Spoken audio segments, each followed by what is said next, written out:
Tunggal Ika. Indonesia adalah negara dengan beragam budaya dan adat yang memiliki keunikan masing-masing. Lantas, bagaimana sebaiknya komunikasi interpersonal berjalan di negara di mana warga dari berbagai budaya terhubung dan berinteraksi?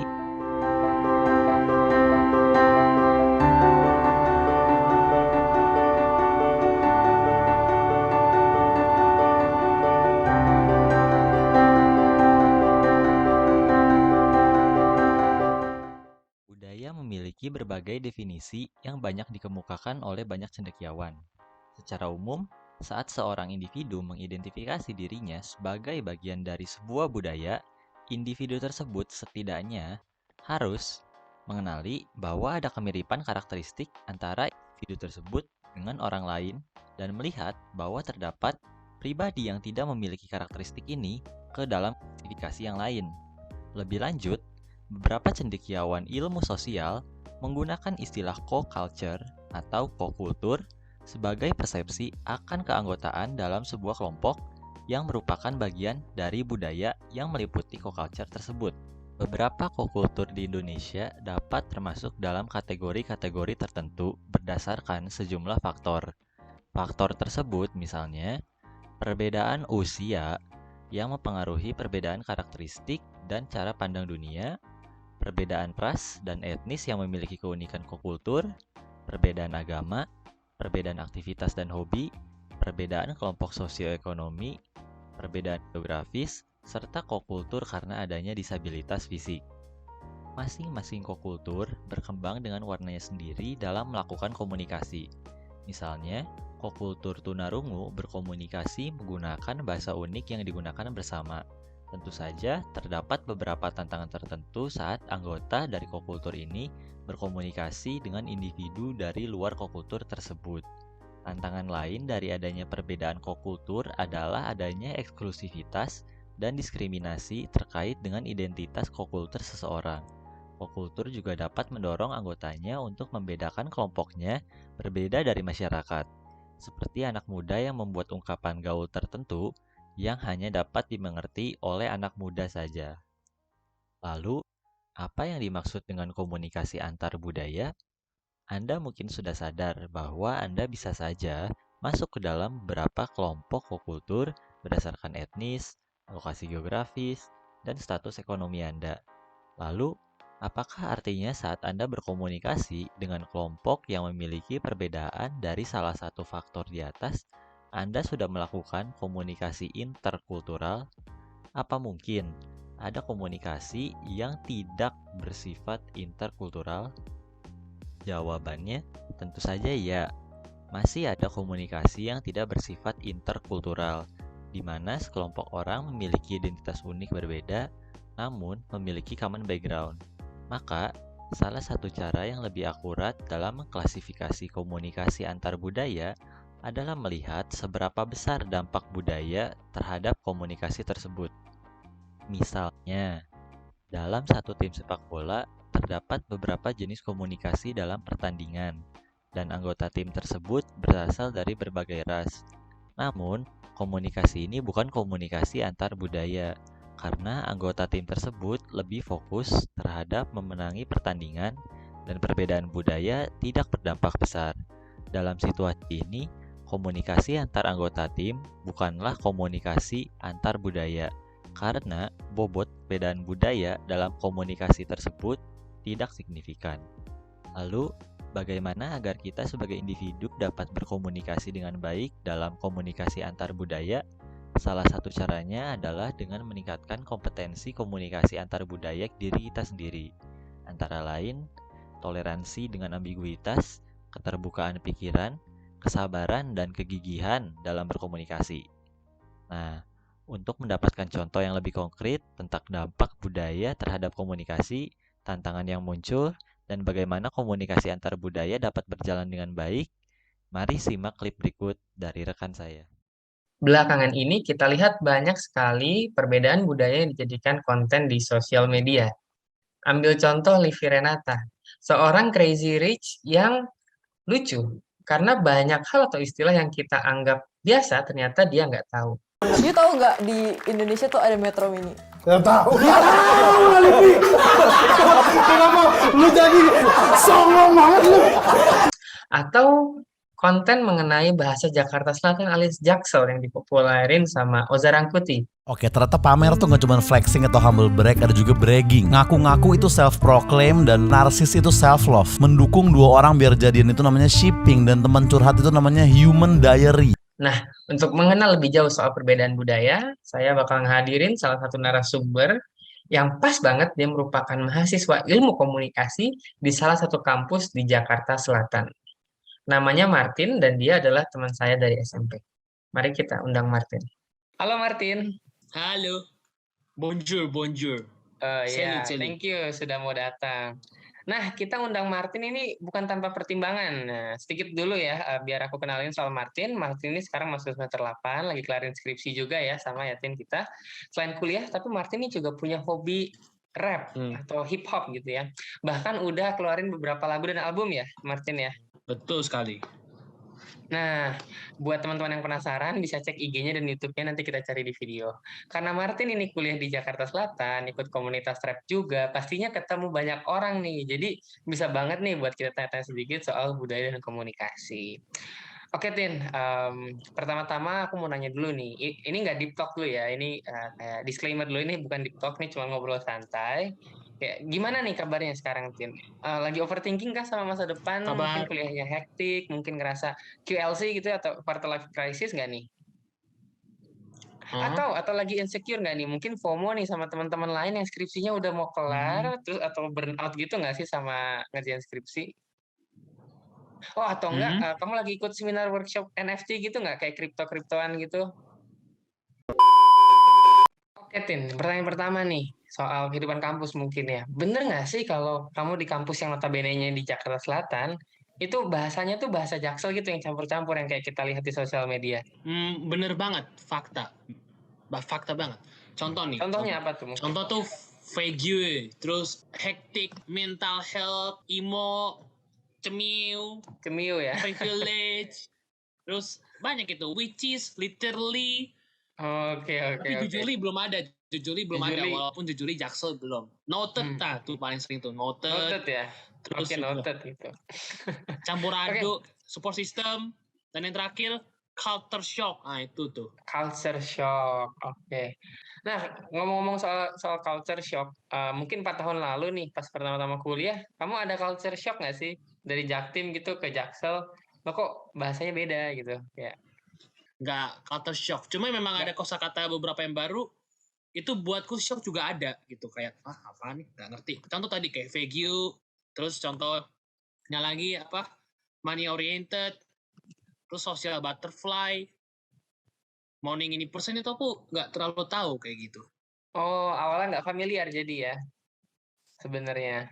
Betul. Nah, mungkin terakhir soal Jaksel, pendapat kamu apa nih soal bahasa Jaksel? Kalau dari saya pendapat Jaksel tuh kayaknya modern gitu kan. Modern, futuristik, dan sangat-sangat memiliki nilai elit gitu. Kenapa? Elit, Karena ya. mempengaruhi banget. Kayak contoh, ini aku udah belajar marketing nih, kayak dari ilmu komunikasi tuh. Peanut sauce dengan saus kacang lebih mahal peanut sauce. 2 kali lipat bisa. Yang kedua mineral water sama air putih kasih aqua, harganya 1.5.000, 1.10.000. Padahal lebih mahal yang Inggris ya. Iya, mungkin itunya air mata Reza Radian kali, atau enggak air matanya ini si Raditya Dika gitu. Oke, that's for the Jaksel. Nah, kita lanjut ke komunitas rap nih, atau hobimu nge-rap gitu kan. Nah, kan kamu nge-rap nih pasti ketemu banyak orang gitu kan ya, ikut komunitas-komunitas juga. Pernah nggak sih ada kayak hal-hal di dunia rap yang awalnya kamu nggak paham gitu, atau nggak mungkin buat orang awam tuh sebenarnya itu nggak dimengerti gitu? Kalau menurut saya mungkin dari itu juga ada. Apa tuh contohnya? Kayak contoh kosakata yang aku awalnya nggak tuh kayak hustle, OG gitu kan. OG kan, OG apaan gitu kan. Terus pas aku yang terakhir tuh adalah struggle itu struggle tuh kayak apaan struggle itu sih yang awalnya aku kayak ini apaan, nggak terlalu ngerti, nggak terlalu ngeh. I see, oke. Tapi sekarang udah ngerti lah ya soal OG hustle tadi segala macamnya. Nah, Iya udah ngerti secara kultur gitu sih. oke. Itu kan istilah-istilah di rap gitu ya, yang mungkin aku juga nggak ngerti OG itu apa, OG hustle ya, mungkin taunya kungfu hustle ya. Oke. Nah, Iya tadi hustle. di selain istilah rap tadi ya di komunitas itu boleh tahu nggak sih itu anggotanya dari mana aja komunitasnya? Anggotanya itu ada dari Kalimantan, dari Jawa kayaknya hampir semua, dari Medan, Sumatera ada, sama dari Bali ada, NTT, satunya lagi dari timur antara Kongo Papua, anak Timika kayaknya. Oke, nah itu kan tadi beragam banget ya, sangat diverse. Ada nggak sih kalau bahasa Jakselnya itu language barrier gitu di antara kalian Wis, gitu, pas meet up gitu misalnya? mungkin yang sedikit aku rasain beda dan agak ini ada kayak contoh, ada beberapa itu bahasanya aku kamu. Itu ngomong sehari-hari. Itu agak kaget gitu kan. Tapi emang karena emang hip hop itu dekat dengan kultur budaya, kita nggak kayak berusaha untuk lu gantilah bahasanya gitu. Memang hip hop sama kultur, hip hop itu kultur gitu kan. Kita saling respect bahasanya ini juga kan. Paling yang kayak aku kamu tuh yang kental tuh Semarang sama Medan, nah itu aku kamu tuh. Nah terus dari mana ya, karena hip hop juga menjunjung tinggi attitude, sebelum kita ngobrol kita tos dulu, ini dulu atau apa, lu nggak tos taruh muka lu kena jotos. Oke, that's a good one. Gitu. I see. Iya. Jadi tadi yang aku tangkap itu poinnya mesti respect ya sama culture masing-masing ya, dan itu Betul. kamu Respect. ngerasain di hip hop gitu ya. Oke. Mungkin terakhir Martin ini udah punya pacar ya, dan pacarnya suka K-pop gitu kan. Dan kamu sukanya hip hop kan gitu dia, rap hop. Pernah nggak sih ada kayak ngerasa kayak apa sih ini gitu, kayak kamu nggak paham gitu sama hobi pacarmu mungkin soal K-pop gitu, atau mungkin tadi Ade yang suka K-pop kamu kayak apa dia ngomong apa, atau kayak kenapa sih suka banget, pernah nggak sih ada kayak gitu? Pernah gitu, kayak contoh tiba-tiba ya pacar saya dan itu karena ini K-pop atau bahasa Korea dipelajarin gitu, jadi kayak tiap hari dengar aja tuh kosakata Korea kayak annyeonghaseyo, gomawo gitu. Terus nggak tahu kalau subjek itu apa, dan apa ya, kadang yang juga aku mempelajari mereka tuh dari apa ya, lirik atau apa tuh ada dia sendiri, dengan Indo sama Inggris tuh beda. Kayak cara bacanya Korea tuh kayak kan tulisannya annyeong kan, annyeonghaseyo kan, bacanya annyeonghaseyo, e-nya nggak dibaca, jadi kayak lu kalau itu dia beda, rima-nya juga beda ya. Dan gue naruh respect sama BTS bisa masuk nominasi Butter, terlepas lagunya bagus atau enggak, respect. Ini tolong di up ini, saya mendukung ini. Siap. Intinya aku lihat dari tadi supaya walaupun beda budaya, supaya komunikasi itu bisa jalan, itu respect ya. Kita mesti respect sama perbedaan banget, itu ya. terpenting. Membuka diri, terbuka dan mau belajar hal baru gitu ya. Iya. Oke. Paling ya segitu aja sih dari aku. Thank you Martin udah mau luangin waktunya, udah mau sharing-sharing sedikit ya kita. Mungkin nanti kita meet up, bisa kapan-kapan kita meet up. Meet up lah, ayo meet up. Sambil minum boba kali ya. biar Jaksel kalau perlu. Oke. Thank you Martin, stay safe, stay healthy, sampai ketemu lagi lain kesempatan. Bye-bye. Terima kasih, adios amigos. Oke, jadi itu adalah sedikit mengenai teori dari budaya dalam komunikasi yang dijelaskan oleh teman saya Ernest, dan studi kasus pengaruh budaya dalam komunikasi yang dilakukan oleh teman saya Patrick dan temannya Martin. Sebelumnya, perkenalkan terlebih dahulu, nama aku Irman. Nah, kita lanjut lagi ke videonya. Ada 3 kasus yang dibahas oleh Patrick sebelumnya. Yang pertama adalah kokultur dari Jakarta Selatan atau bahasa Jaksel, bahasa gaul Jaksel yang ke-Inggris-Inggrisan. Kedua adalah kokultur dari komunitas hip hop, dan ketiga adalah kokultur dari pecinta K-pop atau Korean pop. Nah, sebelum kita membahas hasil dari studi kasus yang sudah dilakukan oleh teman saya Patrick, mari kita review terlebih dahulu teori mengenai faktor apa yang memengaruhi terbentuknya kokultur dalam komunikasi sebuah komunitas tertentu. Nah, sesuai yang udah disebutkan sebelumnya, terdapat beberapa faktor, yaitu usia, ras dan etnis, agama, aktivitas dan hobi, sosioekonomi, geografis, dan keterbatasan fisik. Misalnya, dengan adanya perbedaan usia nih, dari misalnya seseorang yang 40 tahun itu memiliki pemikiran atau komunikasi yang lebih dewasa dibandingkan seseorang yang masih berusia 17 tahun. Langsung saja kita bahas mengenai faktor-faktor kokultur yang terjadi pada lingkungan Martin. Dari kasus pertama, kokultur Jakarta Selatan atau bahasa gaul Jaksel dapat dikategorikan menjadi kokultur geografis yang berada di Jakarta Selatan. Kalau boleh tahu lo Jaksel area mana nih ceritanya? Jaksel area Fatmawati gitu. Wih. Fatmawati Jantungnya gitu. Jaksel dong. Tapi kan geografis tidak penting. Jaksel itu kan di mental soalnya. Oke gitu ya. Bukan di letak gitu. Lu bisa aja tinggal di Kalimantan selama lu minumnya boba dan lu ada masalah mental, lu Jaksel buat gue. Gitu aja sih sebenarnya.